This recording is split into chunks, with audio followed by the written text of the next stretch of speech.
Hi, how's it going? I'm Marlena. Thanks for wandering by. So today I thought I'd do something fun, like a game, for myself and share it with you. This is me pairing my books with tarot, but a little bit different this time. So I've definitely done this before.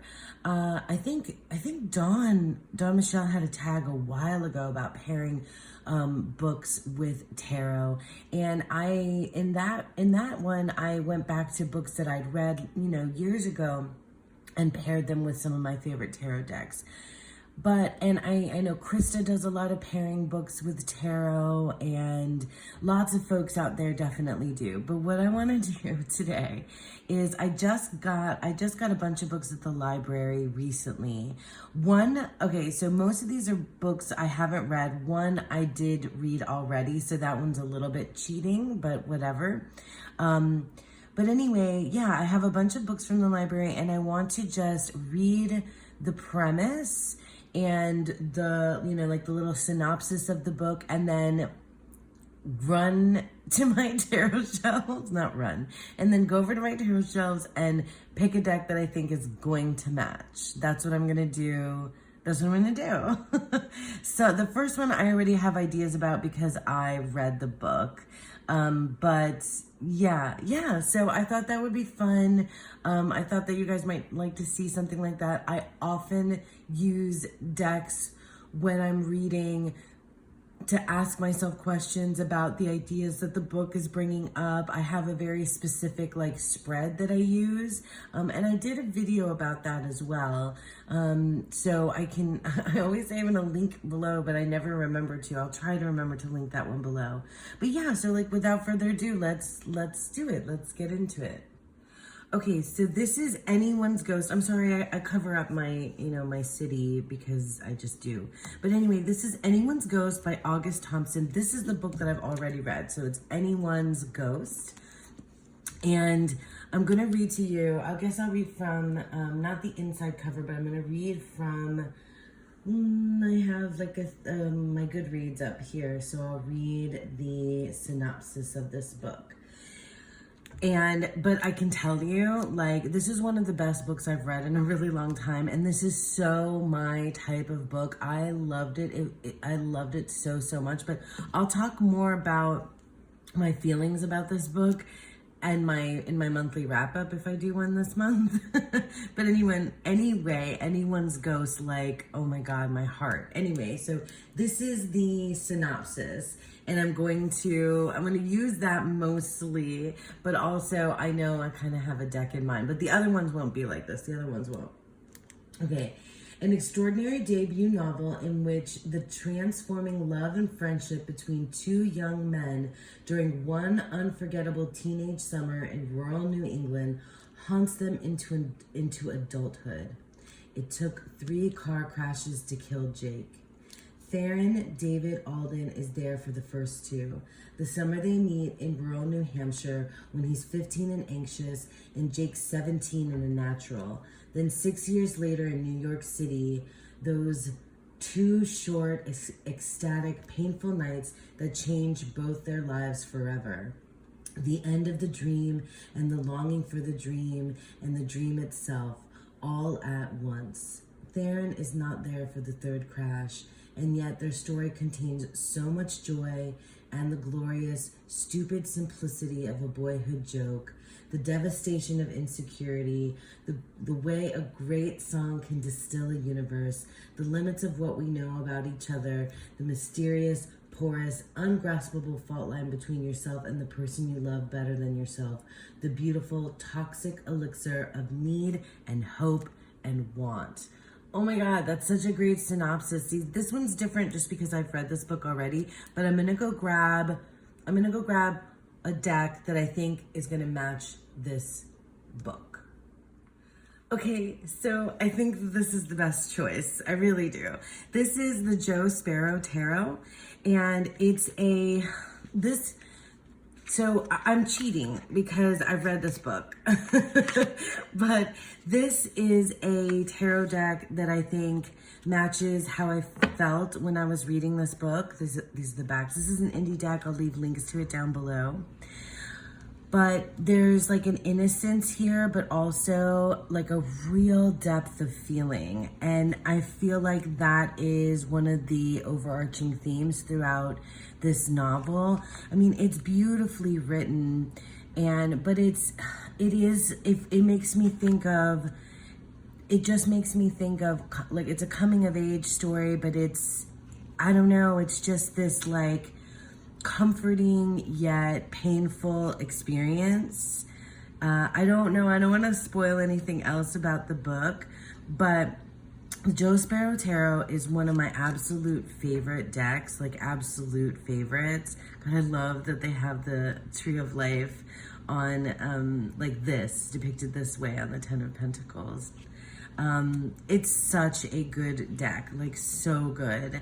I have to like restrain myself from like overusing this deck, but I do have some questions about how I feel after having read this book. And typically I use a tarot deck while I'm reading to like kind of check in with myself about what the book is teaching me and things like that.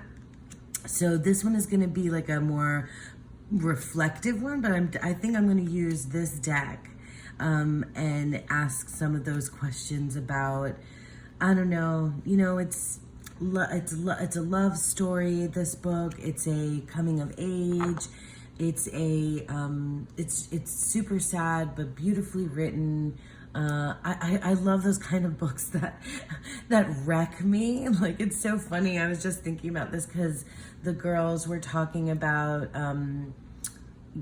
you know, cozy reads the other day, and I guess cozy is not necessarily for me all the time. I think I gravitate towards books that are gonna like completely wreck and destroy and devastate me as I go through it. Like, I like to have that roller coaster ride of feelings, apparently. Anyway, so that's how I would pair anyone's ghost. I put the Joe Sparrow Tarot with it. Let's do another one. Okay, I also picked up The Familiar by Leigh Bardugo, and I have read like maybe the first chapter or so in this book so far. I just started it, very excited. I've heard a lot about it. I've seen it, even from tarot friends have recommended this book, and it just like, would you look at the edging? I mean, oh my gosh, like this is an October book for sure. Now I have some ideas about what I would pair with this. And yeah, but let's see. Let me read the book description to you, and then I'll go and see about getting a deck or two that might go with this. Okay. From the New York Times bestselling author of Ninth House, Hellbent, and the creator of the Grishaverse series comes a highly anticipated historical fantasy set during the Spanish Golden Age. In a shabby house on a shabby street in the new capital of Madrid, Lucia Cortado uses scraps of magic to get through her days of endless toil as a scullion. But when her scheming mistress discovers the lump of a serpent cowering in the kitchen is actually hiding a talent for little miracles, she demands Lucia use those gifts to better the family's social position.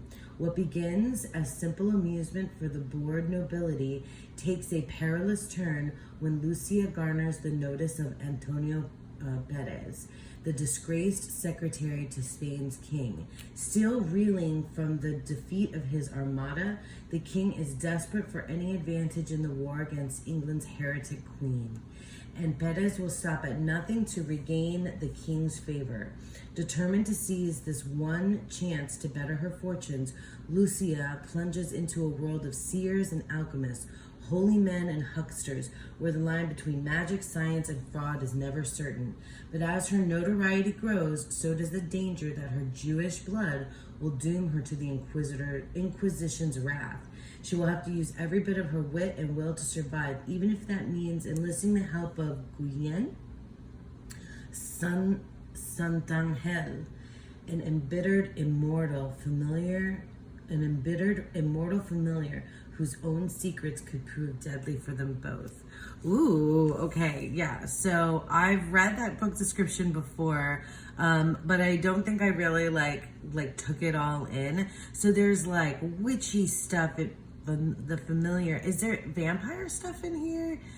Witchy vampire. I mean, it feels like, very mysterious and otherworldly, and very October. I mean, super witchy though. That's the vibes that I'm getting. Okay, I'm gonna go grab a deck. Okay, I mean, come on. Was there any other choice? The Seasons of the Witch, the Samhain Oracle with the familiar. I mean, just like I could take the picture here. Like, that's perfect. I'm sorry if this is probably super reflective, but okay, so I'm just gonna flip through a few of them because I'm sure so many of you are familiar with the Seasons of the Witch. It is probably, no, I say this all the time. Is it my favorite of the Seasons of the Witch decks? I do love the Yule one. I do love the Mabon one. Those are the three that I've worked with the most.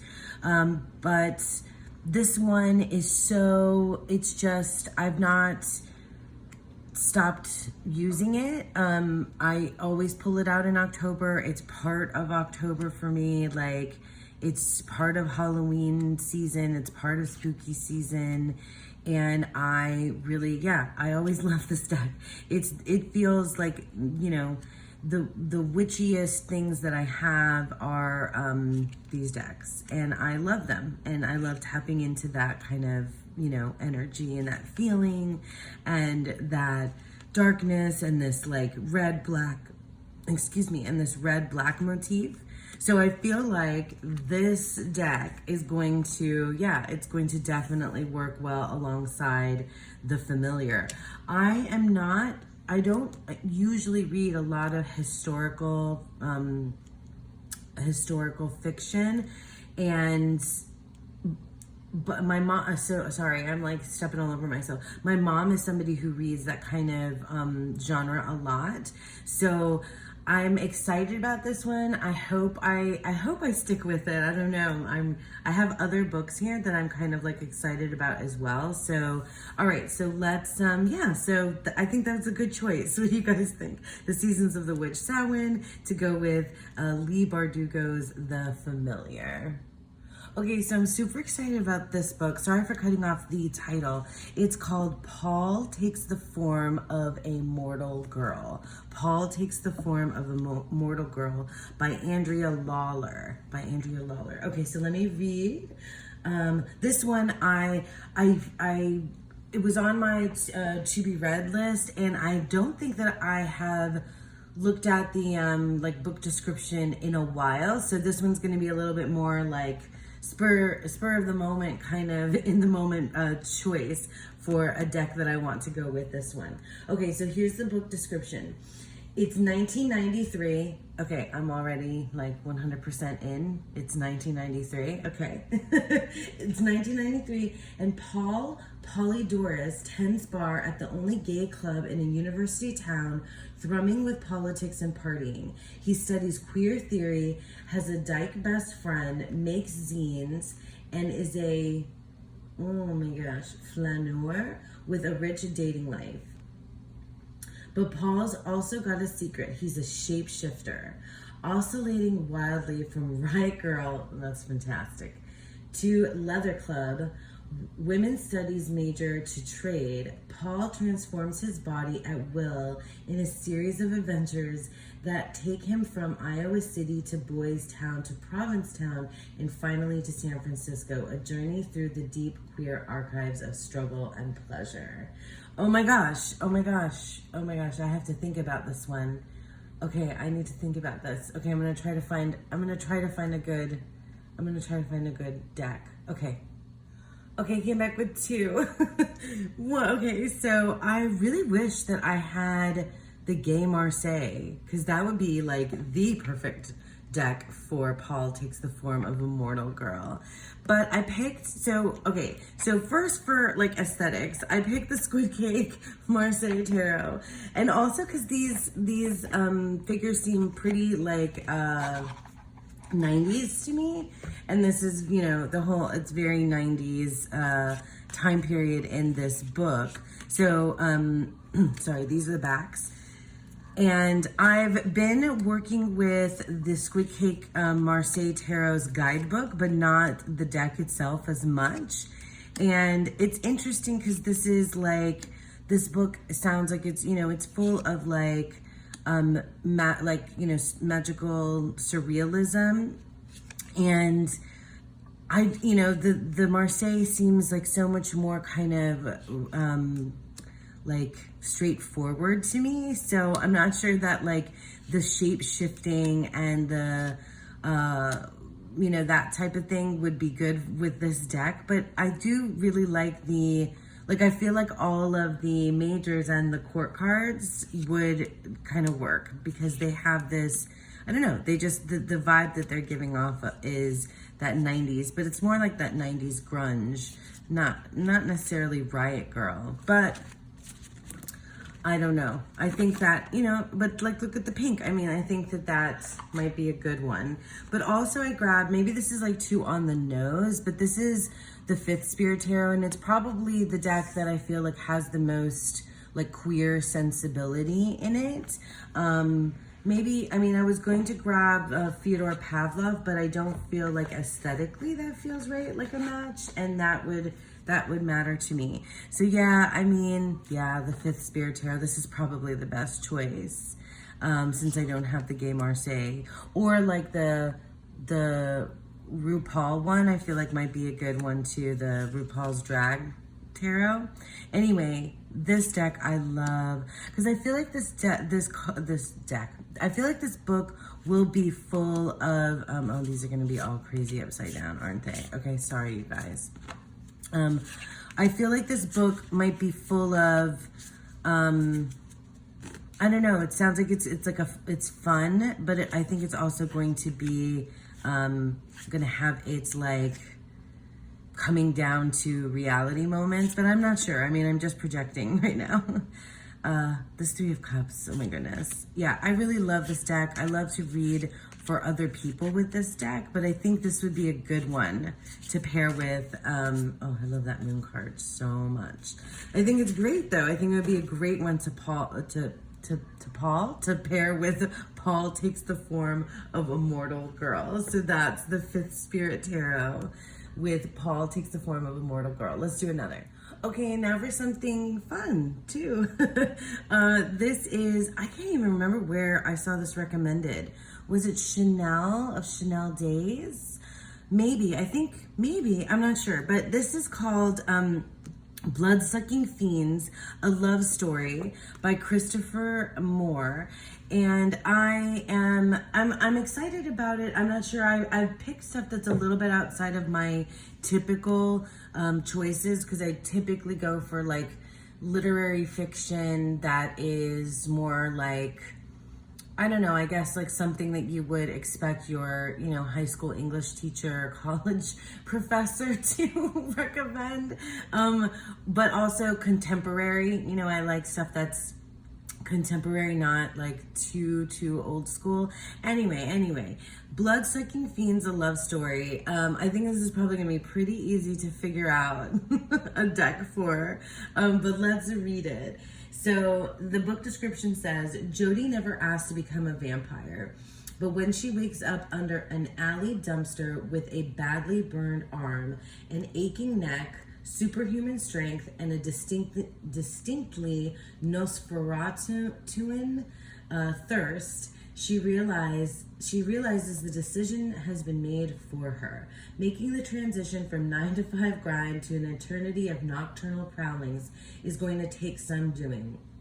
However, that's where C. Thomas Flood fits in, a would-be Kerouac from Incontinence, Indiana. I love that he's a would-be Kerouac.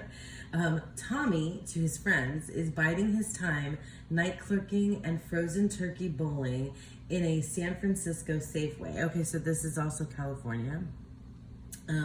But all that changes when a beautiful undead redhead walks to the door and proceeds to rock Tommy's life and afterlife in ways he never imagined possible. Okay. So I'm gonna go grab the one that I think you think I'm gonna grab, but I might grab something else too. Okay, so I grabbed two. And the first one is the one that I think is pretty clear choice. And this is the Tarot of Vampires. And it's in a Krista bag. Look at, like, I mean, this is just amazing what she did. The colors, the charms that she chose, like, fabulous. So the Tarot of Vampires, I think, is going out of print. Or has it already gone out of print? Anyway, the backs... Everybody knows this deck. Oh, do I have it in order? I do. I have it in order. I think I was getting ready to do some kind of study with it or something. I don't know. Tarot of Vampires, a total classic. Oh, maybe it's not in order. Just the Fool and the Magician are on top. How strange. Anyway, the Tarot of Vampires, yeah. I mean, it is, you know, on theme here with the vampire book. I'm just not sure that this is like the vampire like type of energy that this book necessarily has, because it sounds like it's going to be, you know, more modern, a little bit quirky. I'm totally losing my light here. Oh my goodness, I have to turn on another light. But anyway, this book seems like it's going to be kind of quirky, kind of fun. And it sounds like the main character is, you know, she never thought she was gonna become a vampire. So we have to see what she ends up doing. Let me fix my lighting. Hold on. I'm trying not to edit as much, you guys, just to like go through. Maybe that helps a little bit, somewhat. Okay, and then the other deck that I chose as a potential is the Supernova Tarot, which I think I don't know if it's like the color scheme here on the cover, which I think there's several different cool covers of this book. This is the Supernova Tarot. See, like I felt like I was getting the vibes here. You know, I'm making aesthetic matches as well as energetic matches. But I thought this had this kind of modern but old feeling. I don't know. Like it feels... Oh man, this actually might go with Paul Takes the Form of a Mortal Girl too, because it's got a lot of like queer kind of stuff going on in it too. Oh, maybe. Yeah, maybe this is a deck for two. This is look at this. Yeah. Oh my gosh, and it has sort of that like magical surrealism. So maybe the vampires need to work with the blood-sucking fiends, and this is the one for Paul. Look at that. Yeah, this might actually be the... That's so funny that I grabbed this and didn't even think about it. So funny. I really love this deck. I haven't worked with it enough. I really want to work with it some more. I freaking love this Wheel of Fortune. But I think that it might be the right deck to answer questions as I think about my own journey alongside the book. Oh yeah, this is for Paul. This is actually Paul's deck. I changed my mind about the Fifth Spirit Tarot. Like this is like, look at this. Yeah, this is super, very perfect for Paul Takes the Shape of a Mortal Girl. I think, that's going to be better. And then I think we'll use the vampires. Yeah, vampires for blood-sucking fiends, right? Yeah, I mean, come on. It's on the nose, but I think it'll be fun. And I think it'll help me, get to know this deck even better. I've read the book a lot for the Tarot of Vampires, but I have not read I have not used the deck as much as I've read the book, if that makes sense. So yeah, Tarot Vampire Supernova Tarot. I'm switching things up here without even having like planned this. So it's just, you know, it is what it is. All right, I've got 2 more. This is fun. 2 more. Okay, and this is Station 11 by Emily St. John Mandel. Oops, I'm not prepared. I gotta go back to Goodreads. Okay, hang on. Beep, beep, beep. Okay. Station 11. All right, book description. An audacious, darkly glittering novel set in the eerie days of civilization's collapse. The spellbinding story of a Hollywood star, his would-be savior, and a nomadic group of actors roaming the scattered outposts of the Great Lakes region, risking everything for art and humanity. I feel like I read that incorrectly, but anyway. Kirsten Ramond will never forget the night Arthur Leander, the famous Hollywood actor, had a heart attack on stage during a production of King Lear. That was the night when a devastating flu pandemic arrived in the city, and within weeks, civilization as we know it came to an end.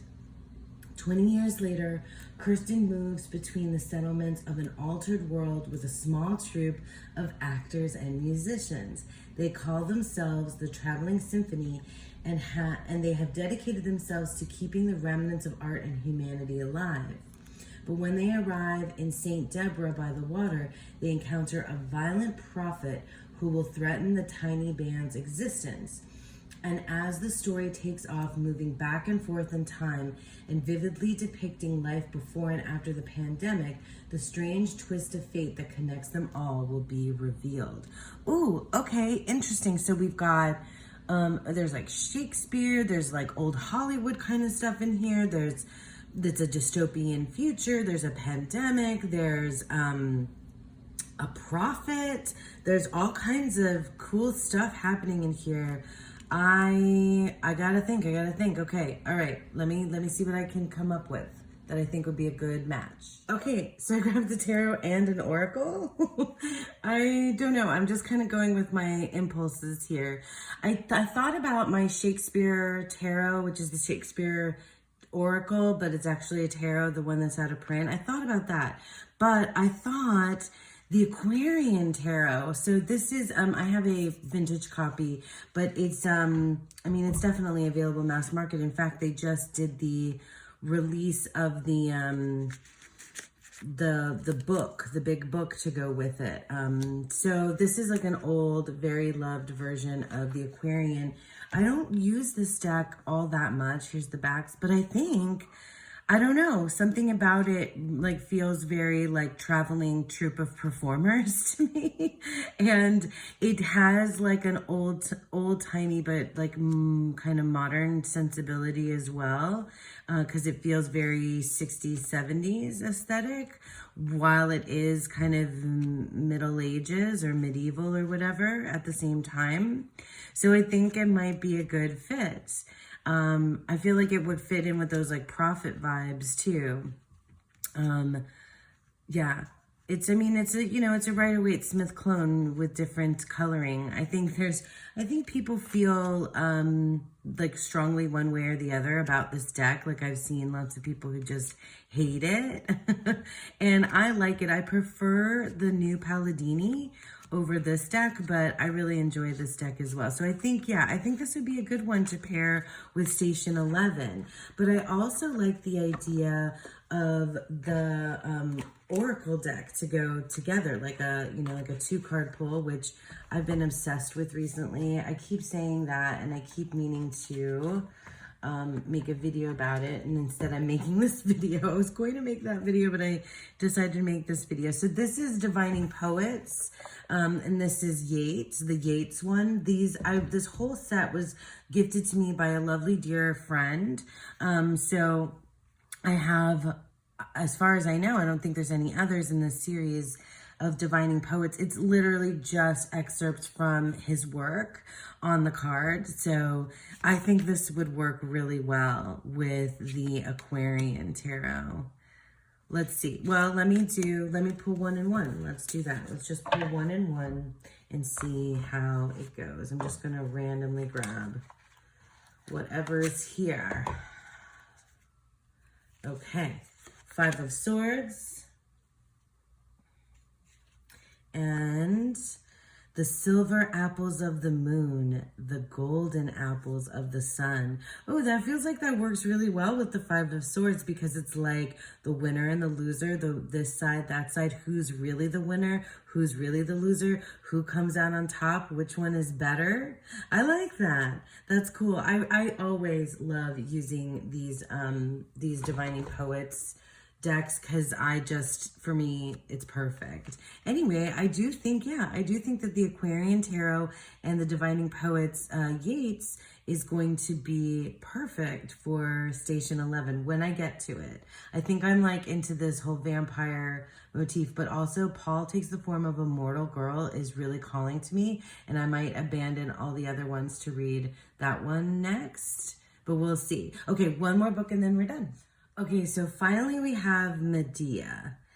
So I think I just saw this randomly at the library and picked it up, or maybe I saw it on somebody's channel and then saw it at the library and was like, oh, I should pick that up. I didn't have it on my list of things to be read, because I gotta say, at the beginning of the year, I've read a lot of Greek mythology retellings, and I've read a lot of these like fresh feminist perspective retellings, which I do enjoy. Like I did enjoy, but I think I got like oversaturated with them.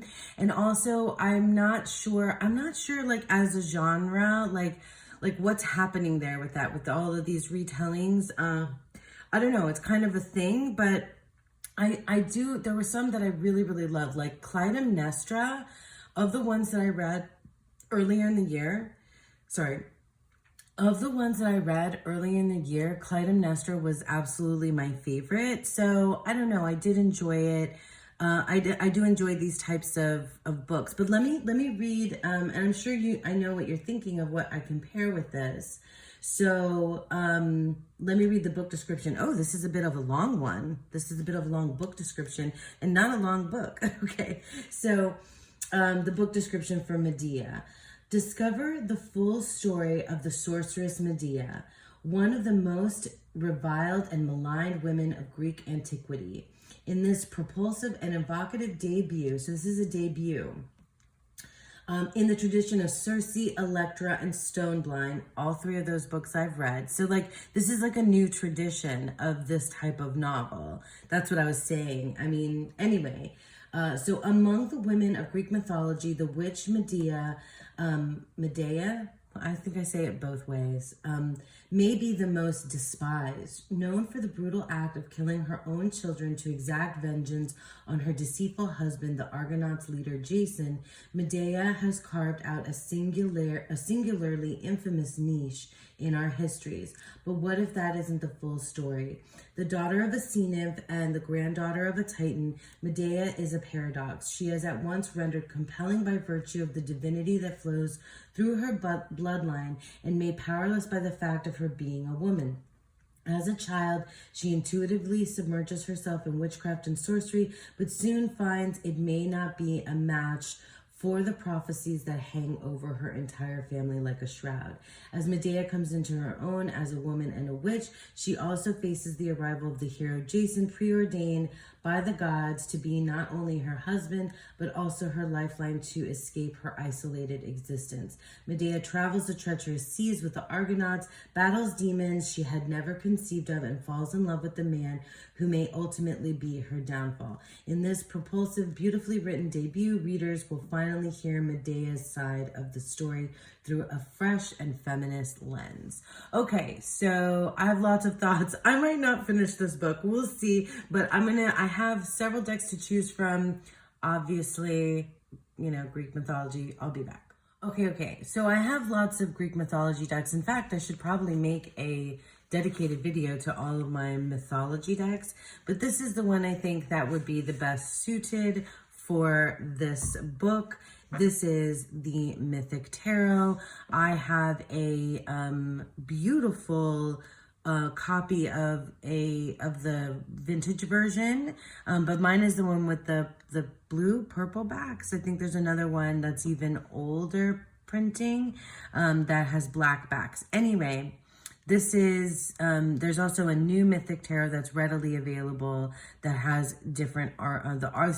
The same like depiction, but the artwork is different, if that makes sense. So the Mythic Tarot, of the tarot decks, the Greek mythology tarot decks that I have, I thought that the Mythic Tarot would be the best because the entire suit of wands is the story of Jason and the Argonauts and Medea, so that would be perfect.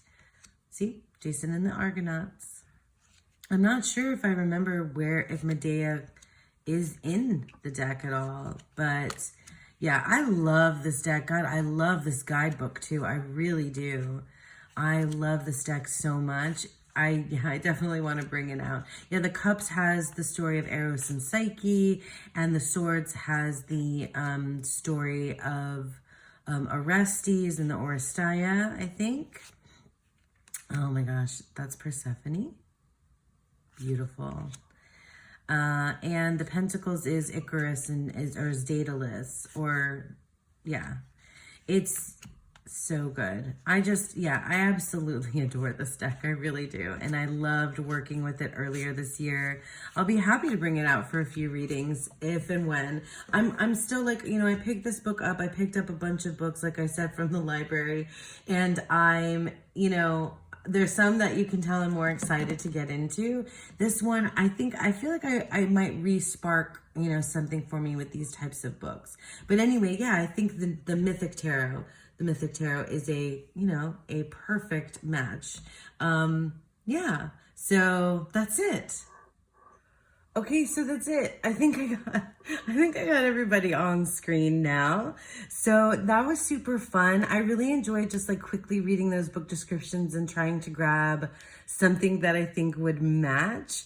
I do, I have in the past, like as I've read the book, kind of, let it guide me to a deck that I think I would like to pair with it. But this was super, super fun. What do you guys think? Would you have picked different decks? Are there other decks that you're thinking of? Do you do a practice like this? Let me know. Let me know in the comments. And yeah, thank you so much for sticking with me. And I hope that you all have a beautiful, wonderful day. Bye.